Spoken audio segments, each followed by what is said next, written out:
Hello, my name's Grant, and I'm in Warrenton, Virginia on Thanksgiving Day 2025, standing on my driveway where I sat with my big brother Jeff just a few months ago. You'll soon recognize the background, and we captured his life story. This tacked on intro is a way of saying thank you to his firstborn son Hayden, who asked the questions. You're not going to hear him much, but he was guiding the conversation from Texas by way of an iPad that we placed under the lens on a teleprompter rig so that Jeff could look into the lens and have a rather intimate conversation with him. So, 2025, if we have been successful, Jeff and I, you are a member of his clan, and it's 2055, we're long dead, you're about to get to know a very interesting man.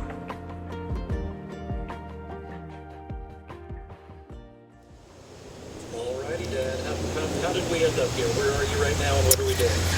Well, I made some furniture for Nolan and Jackie, and I took most of a week to drive it up to Vermont, where I put it in place. And now Mom flew up to Burlington, and we drove down to Virginia to see my mom.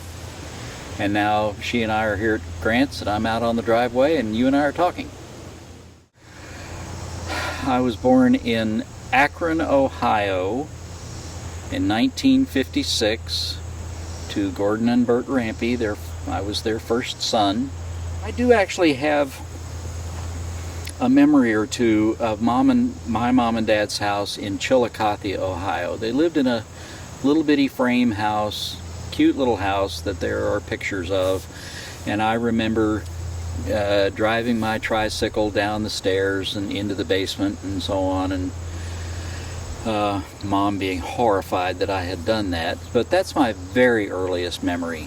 And then we moved from the house in Chillicothe to a house in the Whitesell house, and from Rockville, Indiana, we moved to Trenton, New Jersey, and from Trenton to Cross Lanes, West Virginia. And West Virginia is where I would say I did most of my growing up.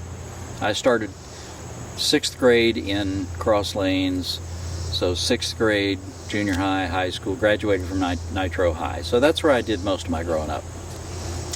I'm the oldest of 4. There's yours truly, Bruce, Grant, and Wyatt. And the two of us, Bruce and I, were close in age, about 20 months apart.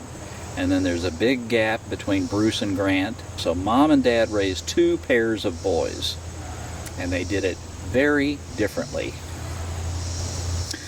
So Grant was, of the 4 of us, Grant was the favorite. And there can be discussions had around that, but in fairness, I have to say, I have to allow that the baby pictures that exist of Grant capture him always with big, happy smiles. He was just a jubilant bundle of joy. And so while there are lots of reasons that I am not the favorite, the reasons for him being the favorite are that he was just such a joy as a child for them. And so a lot of the things that he did as a child that should have incurred wrath did not. I was not the favorite for reasons that are as defensible as those of Grant. Mom and Dad had me at a time when I was there first. They did not know how to raise children. Nobody does when they first get started. And I was birthed into a time when children were thought to emerge into the world formless lumps of clay to be shaped and molded in whatever ways the parents wanted them to go. And I was not that way, and of course I'm still not, but I emerged into the world very insistent on things being done my way. I was very determined that things be done my way. And Mom and Dad were very determined that that not be the case, especially Dad. Dad's father, Grandpa, my grandpa, was a general in the Air Force, very self-made, and he thought a parent should be in charge, and that's the parenting style Dad learned, and it did not work on me. So there was a lot of contention between us over my growing up. They did not understand what to do with me, and it led to a lot of heartache throughout my growing up. I played all the usual sports. I played Little League baseball, and soccer wasn't a thing. Soccer hadn't penetrated the states yet, so we played soccer out on the playground. But softball, baseball. Actually, I didn't play football, now that I think about it, until I got into junior high. But lots of Little League baseball, and I was a pretty bloomin' good baseball player. And there was a six inning game in which I struck out all but 2 batters in the game. That kind of made me famous in the league for a little while. I even tried to play it as an adult here not too many years ago, but this was after having been away from the game for 50 years.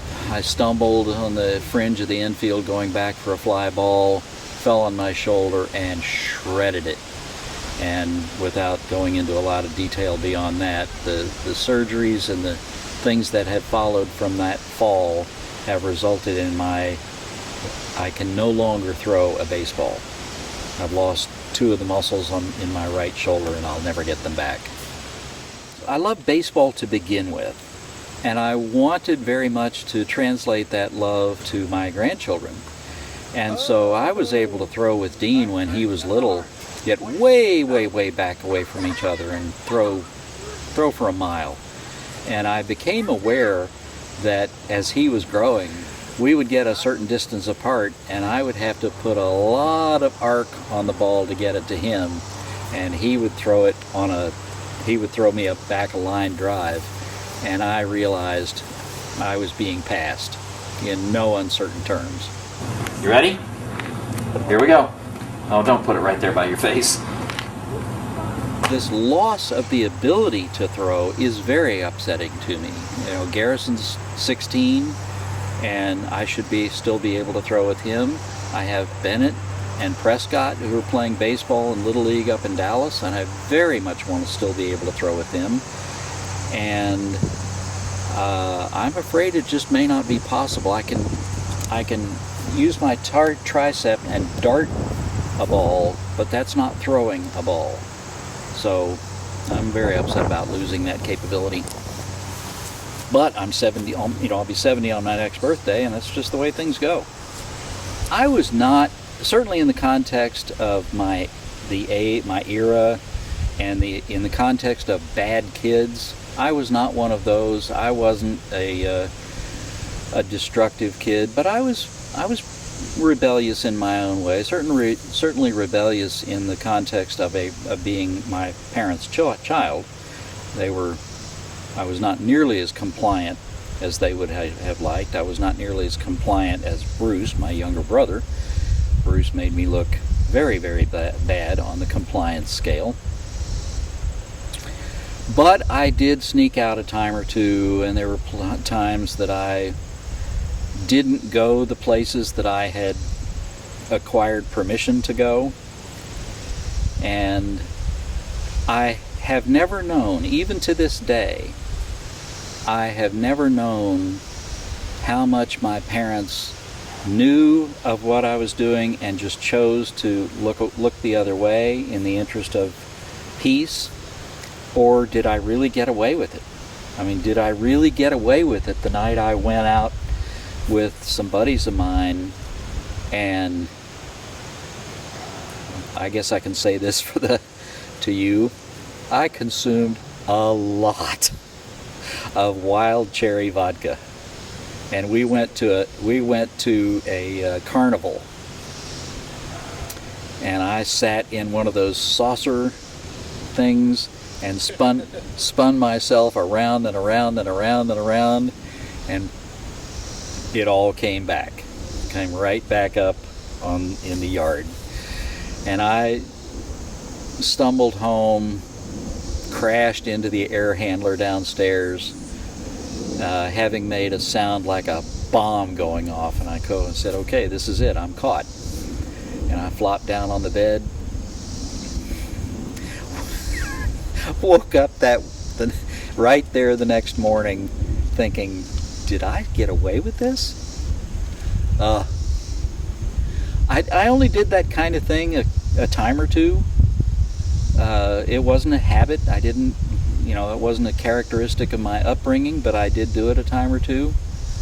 And, maybe Mom and Dad never knew. I don't know. I still don't know. You asked about relationships. I had a girlfriend. Church was, of course, extremely important to our family. And in the area of Cross Lanes where we lived, the church had gone through a split, and my parents, in desiring that we be a part of a well-formed church, found another place for us to go. And the preacher there had a daughter my age, Georgianne, and she and I were extremely close. I thought I would probably marry her just because that's what you do at that age. Mom and Dad, I know now, were very anxious about the possibility that would happen, not because Georgianne was in any way a bad girl. She was not. But she was a West Virginia girl, and she had a narrow view of the world, and they were very eager for me to get out of that mindset and expose myself to the wider world and not be a West Virginian.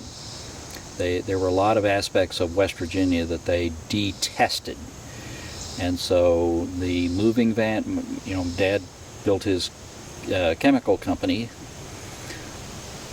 and had gotten it to the point at which it needed to relocate as I was graduating from high school. And they delayed their move from West Virginia to Northern Virginia a year so that I could graduate from Nitro High and not have my world upended. But as I walked the stage to collect my diploma, the moving van was idling in the driveway, and as soon as we could get out of West Virginia, we did.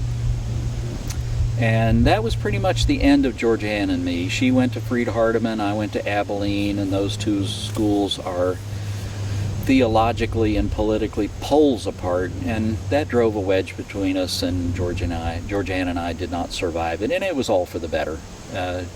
She was a great girl and critically important to the life I had as a high school boy, but I needed to get away from that and develop a wider circle of people. I was a pretty good student. I was a very smart student. I went to my high school reunion a few years ago, and to a man, everybody remarked on how smart they knew me to be back then. I didn't particularly know myself to be smart back then, but they did. I didn't get great grades. And so when it came to apply to colleges, my scores were not enough to overcome my mediocre grades. My grandpa was on the board of trustees at Abilene Christian College. His daughter, my aunt Sis, had been a student at ACU, and somebody said, well, why don't you go to ACU? And I said, well, it's 1,800 miles away from home, and that sounds like a lot of fun.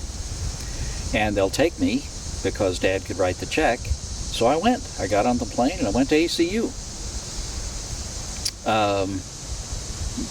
I did the same things my freshman year at Abilene that I was doing as a junior and senior in high school at Nitro, which is to say, lots of basketball, lots of socializing and I'll say destructive behavior, the kinds of things that I'm not proud of having done, but I did.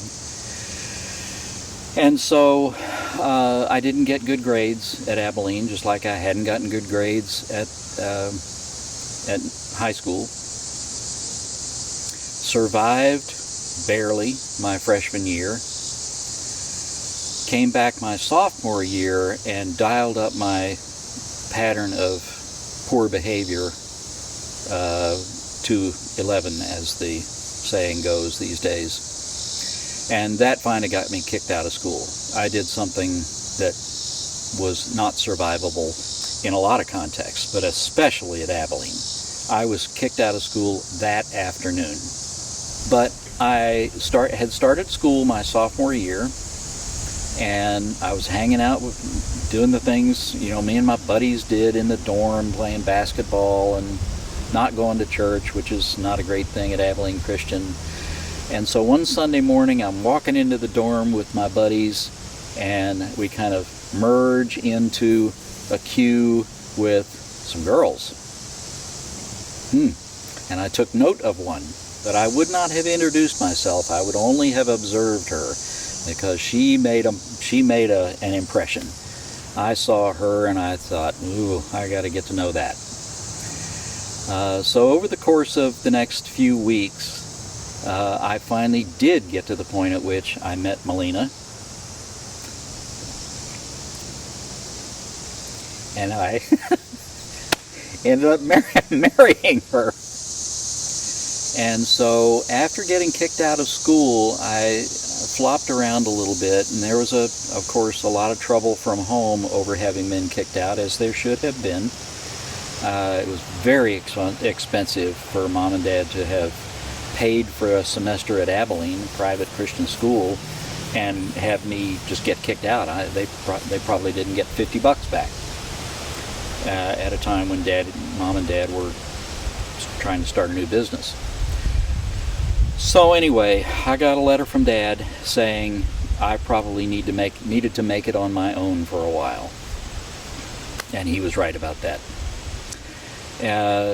Things worked in the ways that serendipity works, and some buddies of mine made contact with their father, who worked as an executive in an oil company, and I ended up being attached to a crew of welders who were traveling around West Texas building oil tanks. I was the bottom barrel of that crew. I got on a bus, I traveled out to West Texas, this crew picked me up, and I was their welder's helper. There is no lower form of life than welder's helper. I walked around with a grinder attached to my hand for months at a time. But it was interesting because it's hard to say these kinds of things and not sound like I'm being awfully arrogant, but the fact is, this crew of welders recognized very pointedly that I wasn't like them. I was smarter than they were, and they knew it, and they did not like it. I didn't try to flaunt my intelligence, but it was just there. And so they worked with some diligence to break me. And I kept trying to think, okay, I've been kicked out of school, I'm not in college anymore. Could I do this? Could I work in this profession and make a life of it? And I would say to myself, yeah, I could do that. I could become a welder and live in a trailer and trailer my wife around from job site to job. I could do this. And a voice in the back of my head would say, no, no, you can't. Serendipitously, again, I'll probably use that word a lot, winter came and my crew got laid off, which meant I didn't have a job anymore. And so I got on a bus. Well, I've left something out. I was out in West Texas going from job site to job site, and Melina was sending boxes of goodies to me. She would put a box of homemade yeast rolls, some cans of soup, other kinds of things, and ship them to me. And that was her care package to me. So she was taking care of me while I was out in these crews and staying in touch. So got laid off. Went back to Abilene to be near Molina. Found a job. I was a very successful draftsman in high school. Very accomplished is probably the better word. I won some state contests for some of my drafting. And so I sent back home for my roll of material that I had taken with me from high school, and I used that as my resume, and I was able to find a job as a draftsman at Tippett and G. I can't believe I can still remember that name. Tippett and G Mechanical Engineers. Don't know why they hired me, but they did. Had no capabilities, well, other than what I could show in that role. But they put me at the bottom of the drafting table, and I reported up the chain, and I just did what draftsmen do in those days. And I'm talking not CAD. Computers were not a thing. This is real live paper, pencil, eraser crumbs, T-squares, the works. And I did love it. I mean, it was inside, for one thing. I was also near engineers. And that proved to be critical, because much like I demonstrated in some indefinable way that I was a smart guy, the engineers in the company recognized that I had something special on the ball, and so they kind of used me in a way that distinguished me from from all the other draftsmen in the room. And so I would stay late at night, work with these guys, and begin to do the heavy lifting of the calculations that these mechanical engineers were doing. And I would say to myself, much like I did with out in the oil field, could I do this the rest of my life? Could I work my way up the drafting room and be eventually the lead tech? Yeah, I could do that. I could do that. And while a voice was saying, no, you can't. So Melina and I were still dating, rocking along. I was living at 76 Bailey Street, a run-down, broken up house back in the bad part of Abilene. The floor of the bathroom was so rotted out that armadillos would get up there in the middle of the night, and I'd have to close the bathroom door to contain them. But it was, sheltered. Melina and I would go out from time to time. But eventually I decided it was time to see if I could get back into school. And so I sent off to the University of Virginia School of Architecture for an application, thinking that being a resident of the state, so to speak, would help out. But I'd also acquired a Texas driver's license by then, and so I decided to apply to the University of Texas School of Engineering. Well, the School of Architecture exam was outrageous. I won't even try to describe how silly it was, but I said, if this is what architects do, I want no part of it. But I became a little bit more enthusiastic about engineering, and as serendipity would have it,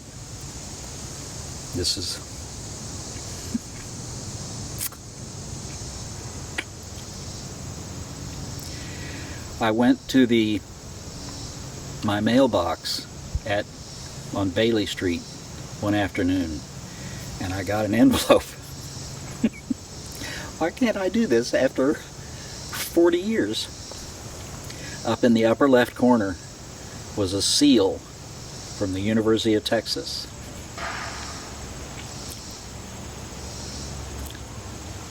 The first 3 words of the letter were, "We are pleased." And it was years before I read that letter from beginning to end. I knew in that moment my future was in my hands. My hands. I knew that what my parents wanted for me, they would get, but they would get it on my terms.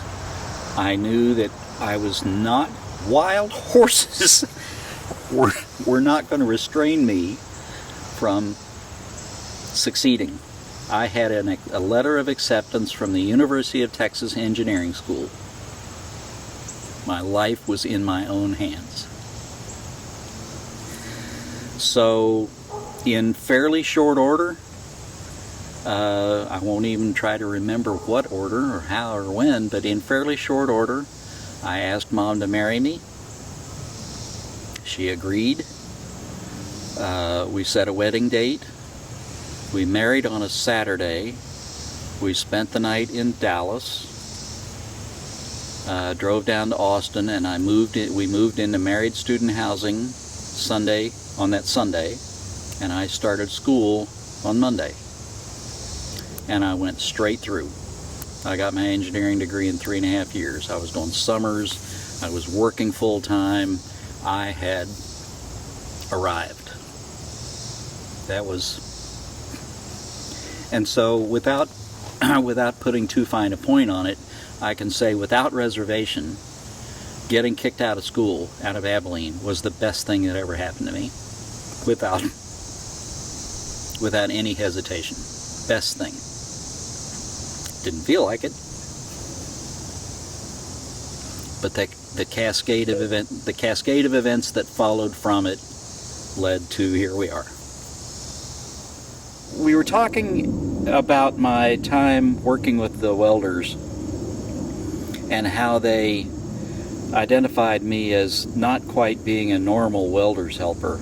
And one of the stories that comes out of that is, especially now that we know who I am, I'm an engineer, and I have a capacity for managing numbers that is not just ordinary.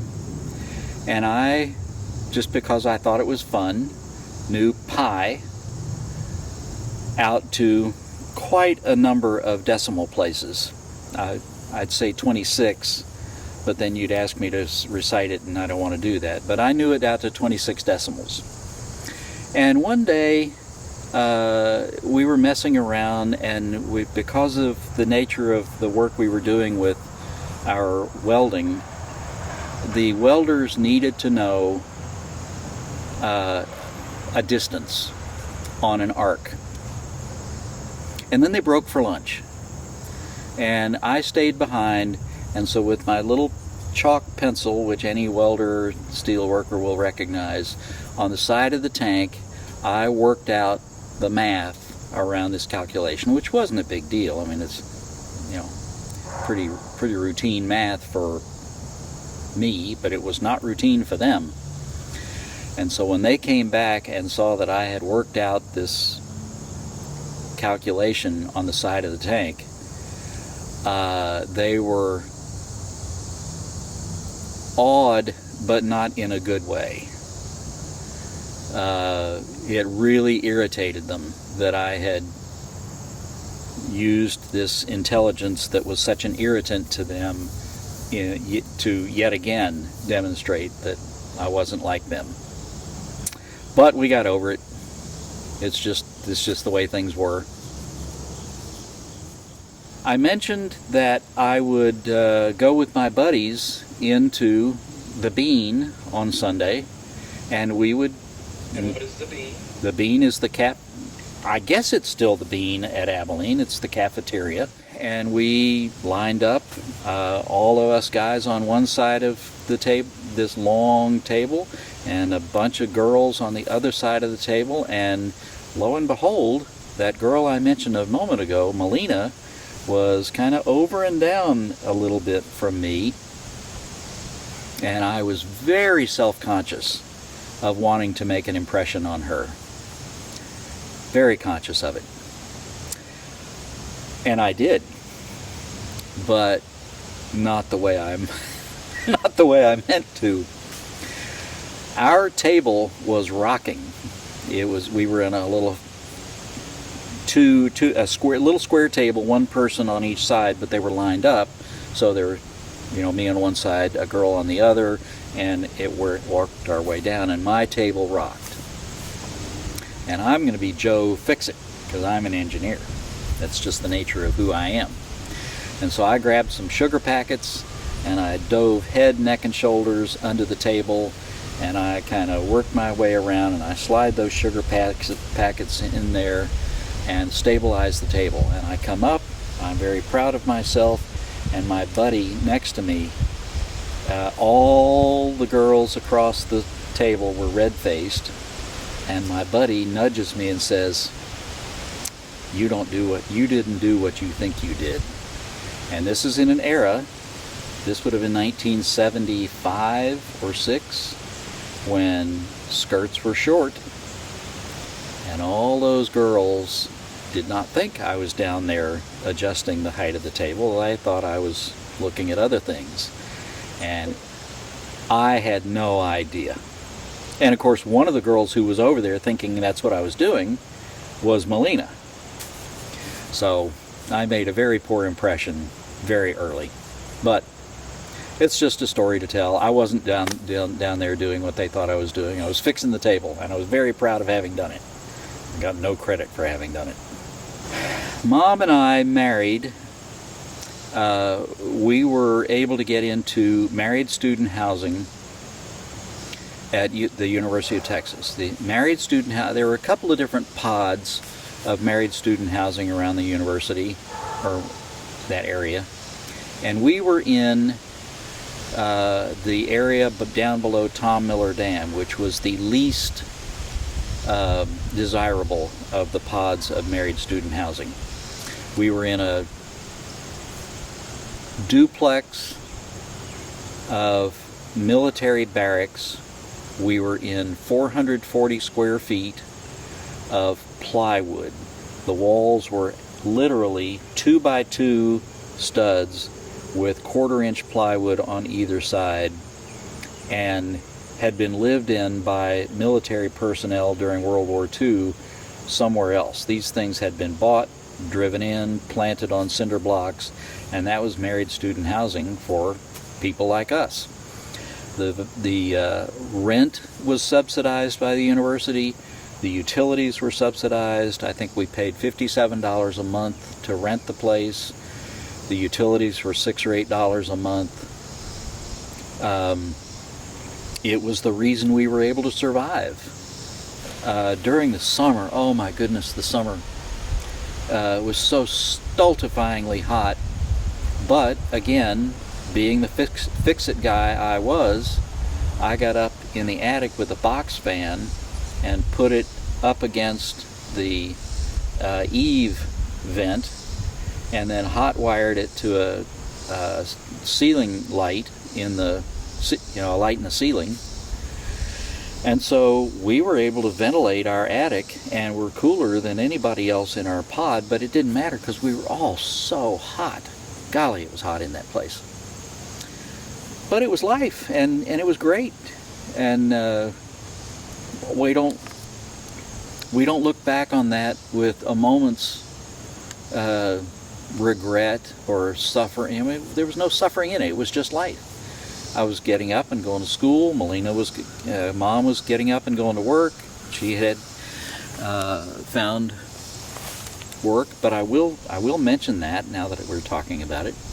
When we left to take up residence at the University of Texas, Mom had a job with the state school, which is to say the school supported by the state that housed and managed mentally deficient people. So there was the Abilene State School, the Austin State School, there were state schools around. And she was able to catch on with the Austin State School, and have a job doing that. She hated that job, but she stuck with it until one day she came home and she just told me a story about something that had happened at work and said, I just can't do this anymore. Can I quit? I'll find work as soon as I can. Well, Dad had written me a check on the day of our wedding for $500, which is not chicken feed. I'm not sure how it would equate to today, but $500 was not nothing. So we had that in the bank, and I said, yes, you may quit. You don't have to go back and do this. We'll figure something out. And that was a hard thing for both of us, but she stuck with her work as long as she possibly could. But then she was able to find work, and so and it was good work. She found good work. Nash Phillips Copus, a real estate company there in town. But anyway, back to married student housing. It was a great time for us. I was delivering interoffice. Well, I'm mixing things up a little bit, but her work at Nash Phillips Copus led to an opportunity for me to deliver interoffice mail on my motorcycle for Nash Phillips Copus. So in the afternoon, I would get on my motorcycle, I would go to the home office, I would pick up the stack of mail that was to be distributed to all the satellite office, the NPC satellite offices around the region, and I would ride my motorcycle 150 or 200 miles every day in this big circuit, delivering interoffice mail, rain or shine. And boy, I gotta tell you, there's no cold anywhere like cold on a motorcycle in the dead of winter. There's no hiding. But I stuck with it. It was good work. It paid well. It cost me nearly nothing to run that motorcycle. I was paid minimum wage, but it was the quarter a mile, the 25 cents a mile I got that made it work. On that motorcycle, it cost me nothing. We lived in married student housing on what I was able to make at NPC and what she made at NPC. We lived far better than any of our friends at church, our friends at Cameron Road, because it was costing us nothing. We lived like kings. But we had these giant roaches, water bugs, that would infest the house, and we did battle with those all year round, especially in the summer or during the hot, humid months. Got my degree in December '79, and we moved from married student housing, 400 square feet, and that's 2 bedrooms, 400 square feet, 2 bedrooms, into our first house on Applewood Drive, 1,800 square feet.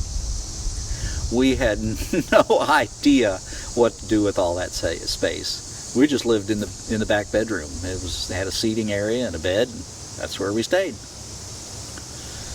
So that was our first house, Applewood, 11103 Applewood. Got my engineering degree in December of 1979. And in December of '79, personal computers were just barely a thing. Calculators had moved into the classroom, and that's about as far as it had gone. But I discovered with the emergence of calculators, and especially programmable calculators, the HP 25 and others, that I had a gift for programming that nobody quite understood what to do with, because programming wasn't really a thing. Computers weren't a thing. But I knew how to work a calculator and make it do things that were the envy of my fellow engineering students. And in fact, using the word serendipity again, I was in school at a time when computational devices were emergent. Programming was kind of sort of becoming a thing. I was a young engineer, and I was working for an engineering company there in Austin. An elder at Cameron Road had taken me under wing and put me on the drafting board, and so I was working for him. And I was doing engineering, and I was taking hydrology courses from one of the leaders in academic research in hydrology. And so all four of those things came together in such a way that I ended up writing a program that did cutting-edge hydrology on my own. I never had a programming class, but I had a gift for this kind of thing. Some people are able to do that kind of thing, and I'm just one of them. And I wrote a program called HydroPack, and I ended up selling it all over the country. My hydrologic modeling package was used by municipalities and private engineering companies all over the United States. Now, it didn't make a fortune for us, but it provided a nice little pile of money that allowed us to buy the lot on which you grew up in Long Canyon. Tidy little, and we still live, that's right. So I am working as an engineer, selling my engineering software all over the country. The mid-'80s come, and the economy, especially as influenced by oil, crashes. And so all those guys who were doing land development went out of business or belly up, and they had to let go of their engineering services. And so the company I was working for had to downsize. And I'm leaving some elements of the story out to get to the heart of the matter. But I had become a partner in my engineering company, and the three of us went to lunch at Chili's one day and said, there's not enough work for three principals and all the engineering staff we've got. Something's got to give. And so I recognized that I was the most capable of the three of us to make my living another way. And so I took a very small, almost insignificant cash buyout and left the company. And after some thrashing around, found my way to IBM. Having never had a computer programming course of any kind.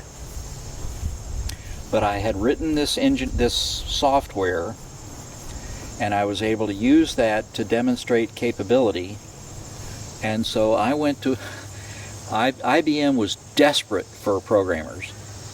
And we had a buddy at church whose name was Danny Diaz. Danny Diaz was a very good programmer. He had a contract job at IBM. One thing led to another, and he needed to leave that job to take a permanent job somewhere else. And he called me up and he said, Jeff, I'm about to leave my contract job at IBM. Are you available? If you are, I think I can get you in. I said, absolutely. Let me know. So again, one thing led to another, and I went to work for IBM as a contractor, writing parts of the Unix operating system. IBM called their Unix variant AIX. So here I am, not having ever written a line of programming in the language called C. I go to work for Gary Peterson in the development lab at IBM, and I sweat bullets for the next 6 weeks, taking programming books home, trying to figure out how to learn this language and program in it on the fly, hoping to goodness Gary wouldn't come in and catch me making some rookie mistake. Fortunately, and I should say, there's something beyond fortunate. Providence is a word some would use. Gary did catch me a time or two making scandalously dumb mistakes, but he would just roll with it and let me escape, because he could tell how hard I was working, and I was being successful in a lot of ways. I had done some really good work, but it was by the grace of Gary Peterson that I hung on to that job, and can now say without fudging that I wrote part of the Unix operating system. And not everybody can say that, and I did it without an hour of formal training. But again, I just was able to do it. So I transitioned out of civil engineering into the Unix operating system at IBM, and had a very successful career at IBM for almost 20 years, working my way up the ladder on the tech side. As I reflect on my time, these 80s, and I'm thinking again, I was there at the birth of the PC revolution. Microsoft came to exist, the PC came to exist, MS-DOS came to exist, all at a time when I was entering the workforce. And so I was there at its inception. And it's kind of sobering to sit back and look at what's happening in the world now. And we have now in 2025 the emergence of something called AI, artificial intelligence.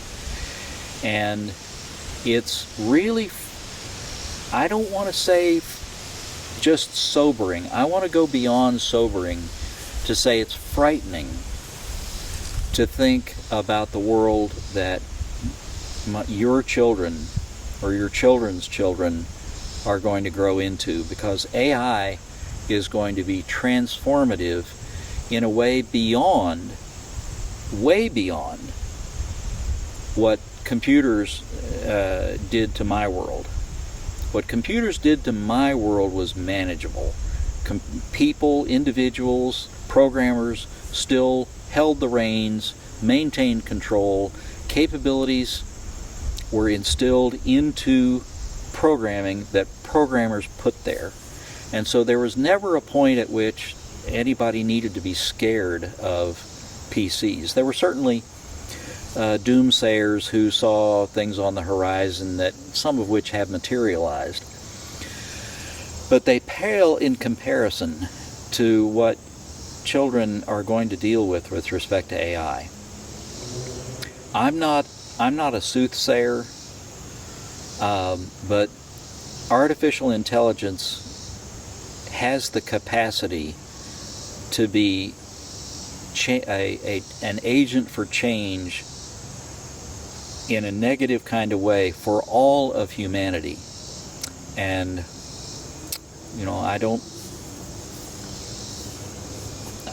I don't know how to talk about it without becoming silly, but it's really scary, and it's going to be a world that your children have to manage with tools that I'm not sure how they're going to acquire.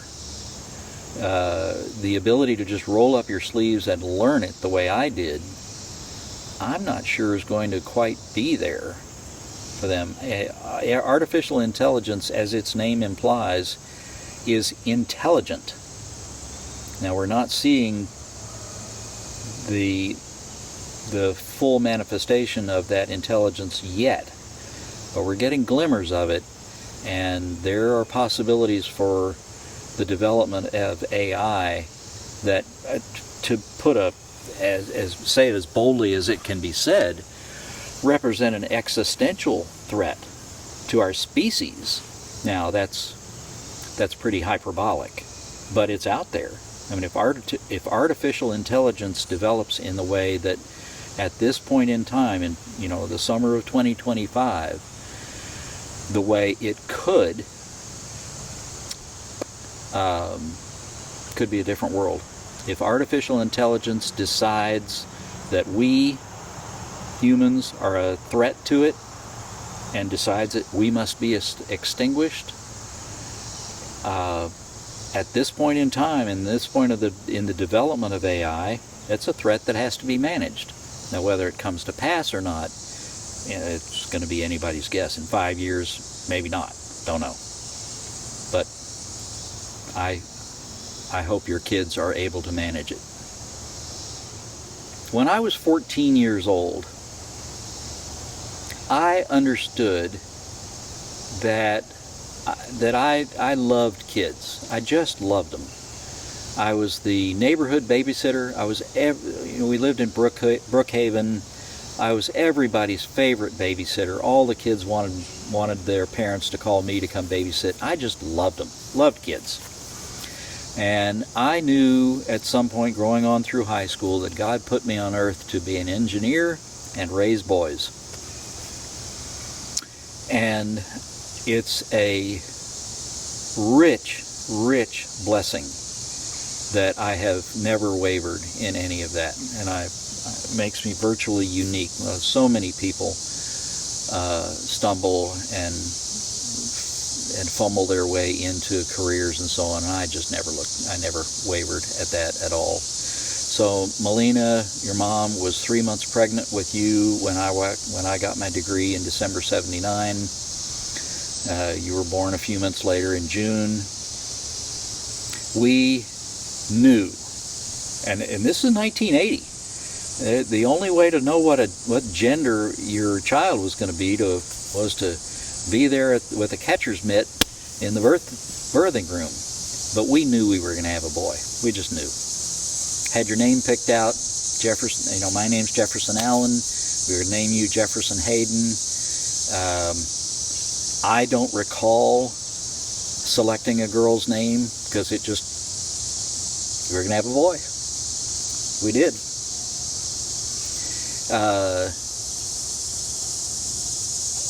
I guess I have to tell this story. It's again another one of those stories that chokes me up. Growing up with my father was hard. I was difficult. I was difficult to raise. I know that. He was not well equipped to raise somebody of my disposition, and it led to a great deal of turmoil.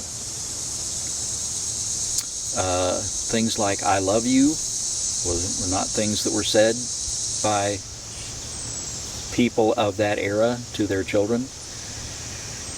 And the result was a lot of trauma and bitterness and anger and difficulty that was probably unnecessary, but it was a fact, my reality.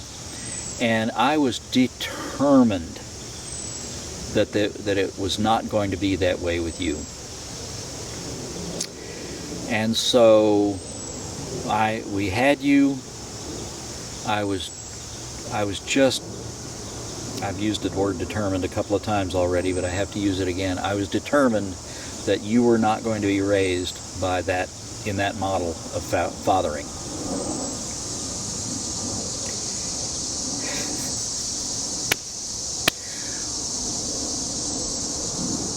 You were a itty-bitty newborn. And the moment came when I knew I had to do something that was going to be hard. And I walked into your bedroom.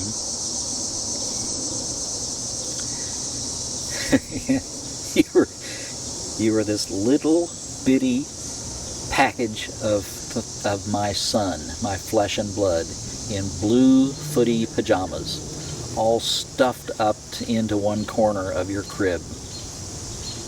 And I walked into your room.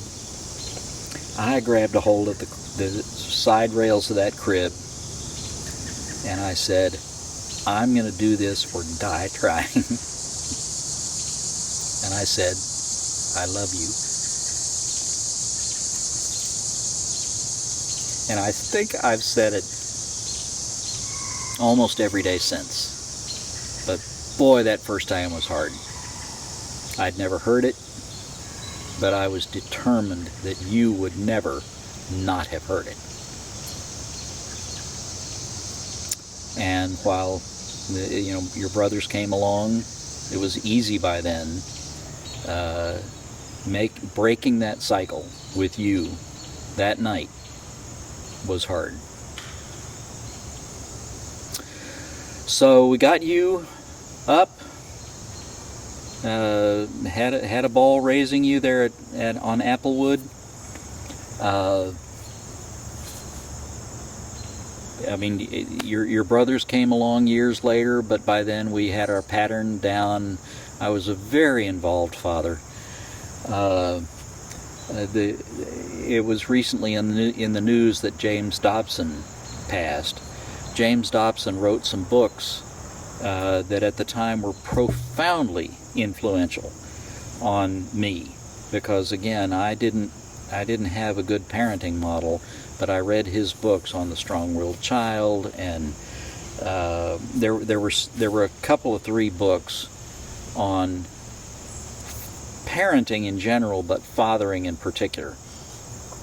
And boy, I gathered them up and I applied them, and I have 3 wonderful sons to show for it. I raised you guys very much, very deliberately from 0 to 6.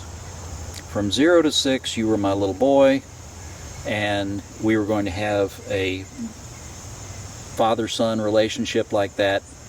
But when you got to be 6, I needed to start transitioning you into managing your own affairs. And so we started dealing with allowances differently, chores differently, and you became responsible for your own lives at 6. And then at 12, you were a teenager.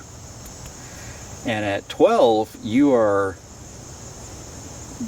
maybe pubescent, and your attitude toward me was going to be very different. You were going to look at me as a rival, a young man, and I needed to respect that. And I did. And it worked very, very well. Now, I do have an anecdote that I'll share with you. The idea of corporal punishment was a topic that was in great debate. My parents were raised with spare the rod, spoil the child, and so I got a lot of corporal punishment. And I knew there was a place for corporal punishment, but it wasn't the place that it was given in by my parents. So I knew that I would want to spank, but in the right scenario, the proper way to apply that. But I didn't know when it would occur. You were in your little walker,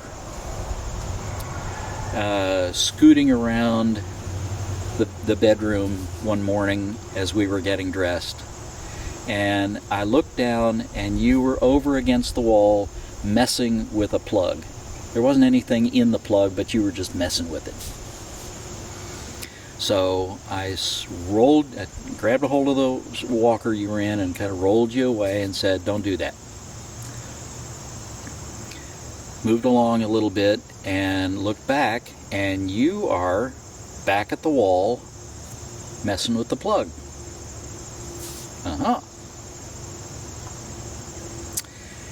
And rolled you away and much more firmly said, "No."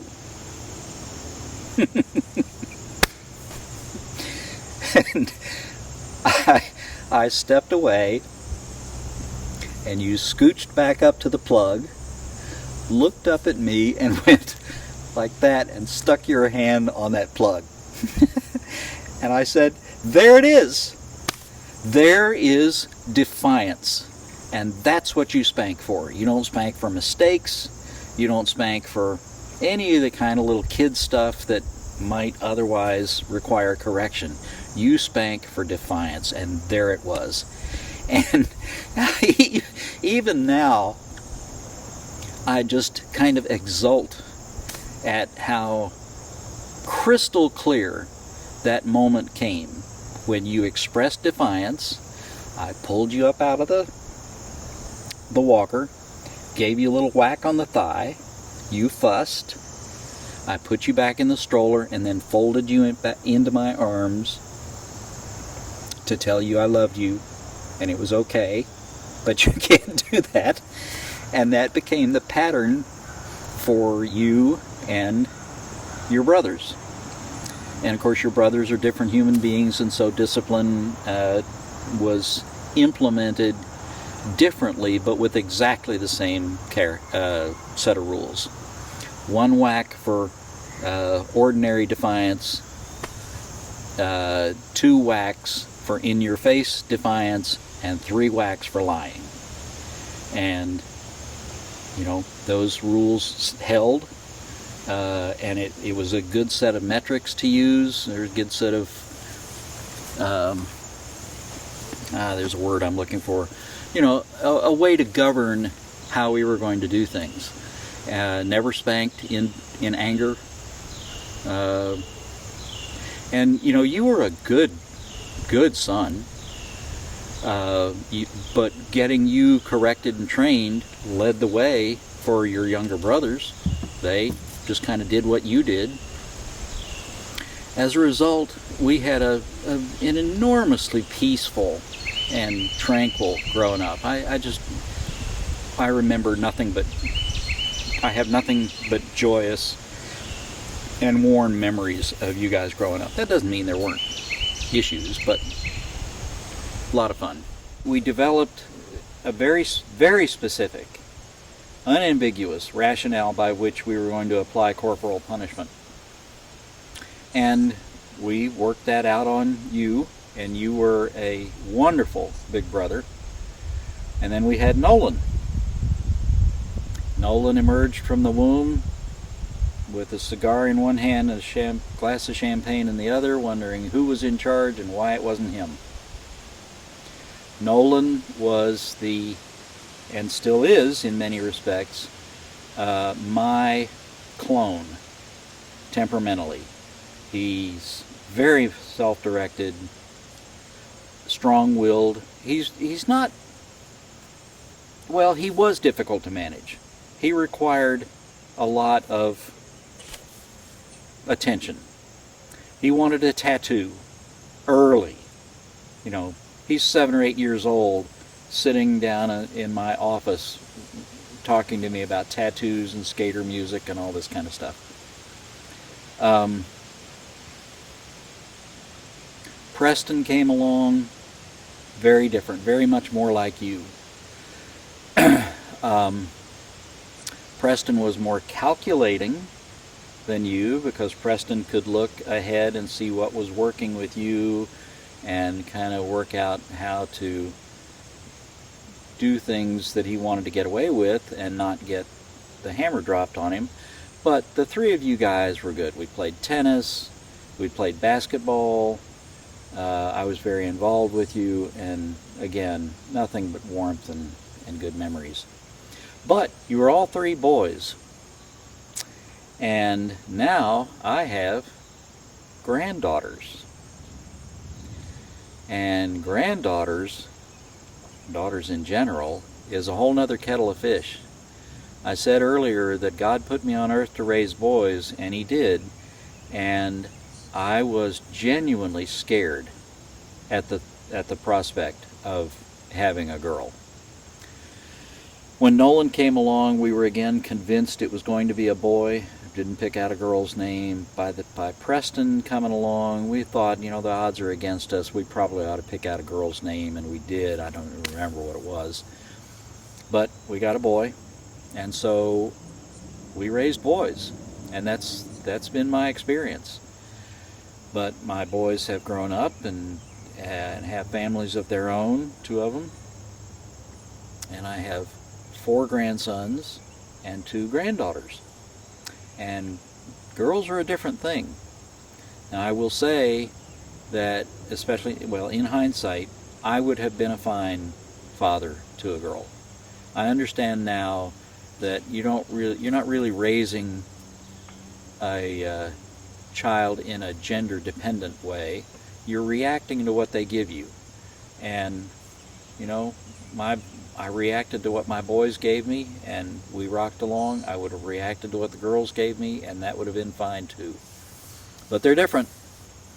Hadley, sweet little girl, but she's a girl. I have Everly, completely different, redhead, feisty, smart, different. But there are a couple of things that I think I'd like you to know. When I was looking for a spouse, I said early that I knew God put me on earth to raise boys. And so when I was looking for a spouse, I was looking for somebody who would help me found a home. I was not looking for somebody who would help my career, was of no interest or value to me. I wanted somebody who would enter into a kind of a contract with me, a pact with me, and that we would go off into the world and make a family. And that's what I was looking for. And when Melina, your mom, was sending me those care packages out in West Texas, I noticed. I was 19 years old, and so I wasn't really thinking, this is going to make a good wife. But it made an impression. And so, she was raised with similar family values, and when we got married, we were very much aligned in what we wanted out of life, and so it has been. And so I'd say to you guys, get out into the world, find out what's out there. There is no decision you're ever going to make, none, more important than the person you decide to marry. Make that choice wisely, but make it from a value set that matters. And how you make your living doesn't matter. I mean, you guys are here, we've talked a little bit about my professional career, but you don't care about any of that. What you care about is that I was your father and your grandfather. You're not going to stand over my grave and think about what a good programmer I was. What you're going to care about is the values that I brought to the family life. And make sure the values that you take into your life are good. My life, as good and happy as it has been entirely enabled by the woman in it, your mother. Your mother and I came together, and I don't know, it just has always fit. It's kind of awkward to think about because my life with her has been so reflexively good. I cannot imagine what my life would be without her. And I'm very much aware of it, but it's just so much a part of who I am that I don't really think about it. But it's hard to imagine. I mean, Mom and I are about to celebrate our 49th anniversary. 49 years we've been together. Of course, I have friends and a brother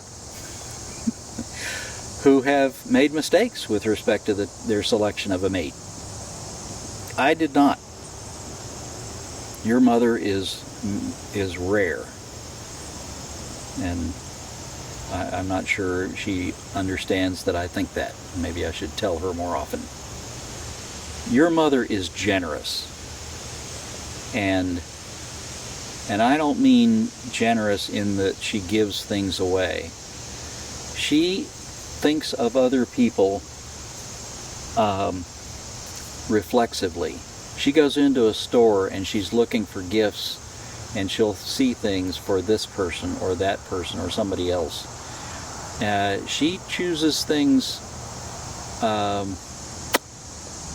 I don't understand how she does it. She is she's loving to everybody, and of course I'm the beneficiary, mostly the beneficiary of that, being her husband. But all of us are. She, I talk about I've made it sound as though the family is the way it is because of me, but that's not not at all the case. I make it sound as though I picked her. I have no doubt that if I wasn't the guy she was looking for, this marriage wouldn't have happened at all. So maybe she should be down here talking about how she made the family. As I sit here staring down the barrel of my 70th birthday, my 49th year of marriage, my twin grandchildren are soon to be 21. One of them, Dean, is engaged, and so I'm within a few years, maybe 4 or 5 years, of being a great-grandfather. And that is a sobering reflection. How can I have an impact on them? And boy, the values that I would ask my great-grandchildren, or maybe I should say my grandchildren, to instill in my great-grandchildren are love, fidelity. I could become excessively prosaic and yammer about what career options they should prepare themselves for. I don't know what the world's going to look like. We talked about artificial intelligence earlier. I'm scared by the impact AI is going to have on the world, and so my present thinking is all about preparing for a blue-collar career, becoming tradesmen, because the work that I did in technology and engineering and so on may simply not be available. So learning to do things with your hands and having skills that cannot be replaced with artificial intelligence may be critical to surviving in the world to come. But I don't know. I'm not there. I don't know. There are discussions that are had around children. Should I have them? Should I not? Can you be a whole human being without children? And I have a very strong opinion about that. And it is this. A human being is most fully actualized when that human being is giving of itself. Not serving its own ends, not being of itself, but giving. And there is nothing that requires more giving than having a child. You simply cannot be of yourself and have a child. And so if you want to be the most you can be, have a child. Have a couple of them. You can't be self-serving, you can't be about yourself and be a good parent. So I just think children are a nearly miraculous way to become your best self. So here we are in 2025, and I'm going to talk a little bit about our current environment, because you're going to watch this in a whole different environment. And I don't know what that environment is, but I know that right here, right now, August of 2025, the world is changing, and it is not changing for the better. The United States of America was founded on principles of democracy and self-actualization and so on, and those are being eroded. And I don't know what's going to come. From our vantage point, we can look back in time and see a time in the 1930s when Adolf Hitler led his country into a period of fascism that led to a world war, the loss of millions of lives. I don't know that we're headed entirely down that path, but if you read your history, and please do, you're going to find out that there are an awful lot of parallels between what Adolf Hitler was doing in 1933 and what's happening in the United States of America right now. And if we do follow Hitler's or Germany's path, I don't know what kind of world you're going to be growing up in, and it's scary. So, we have in this era, we talk about getting educated in STEM, science, technology, engineering, and math. And I think that's great. I think engineering and math and all those things are fine, but those are not what allow you to live a full and rich life. Literature, history, the humanities are what allow you to do that. So as you educate yourselves, study the good authors and come to understand how philosophy works and how philosophical ideas are fleshed out and judged good from bad, because the inability to do that is what's leading to the environment we're in right now. We're in an environment right now where the ability to distinguish good from bad just basically doesn't exist. Certainly not in any societal sense. We're all worried about the immigrant and who's taking from us. And we're not thinking in terms of the common good. And in fact, those who do think of the common good are belittled. I hope you're not in a world that has been overtaken by that mindset. You may be. And if you are in that world, good luck. I wish there was something I could do at this point to shield you from it, but there's not. The forces in play right now are very, very destructive. I fear for you. This joke I make about being a rampy man and what that means is not about being a man. It's not about a male at all. It's about owning your responsibilities, living up to your responsibilities, taking responsibility, and if you do that, it won't matter what gender you are. It won't even matter how well you're educated. You can be responsible and take responsibility for things and be an honorable human being regardless of your gender or educational status or how you make a living or any of those things. I joke about being a rampy man because it was fun and a way to irritate some of the people around me. I don't care anything about being a rampy man. I care about being an honorable human being. You know, we talk about, I mentioned a moment ago, my grandfather, Thomas Randall Rampy. What an influence he was on this family. My goodness, I am so hopeful that at some point people will look around and see a line between Thomas Randall Rampy and and me, and see that line needs to be carried out and how to do that. And being a rampy man, in the joking way that I use that term, is how you do it. You live honorably, as he did.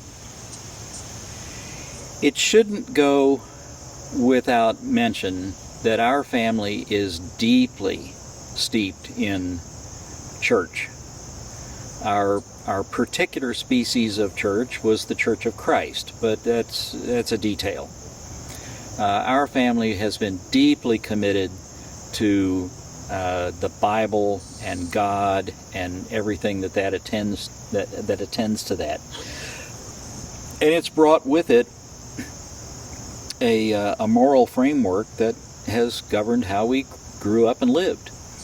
Now, time has moved on, and there are pockets in the family that are moving away from, oh, it's kind of difficult to talk about, certainly difficult to talk about succinctly, but I'll try. Moving away from the dogma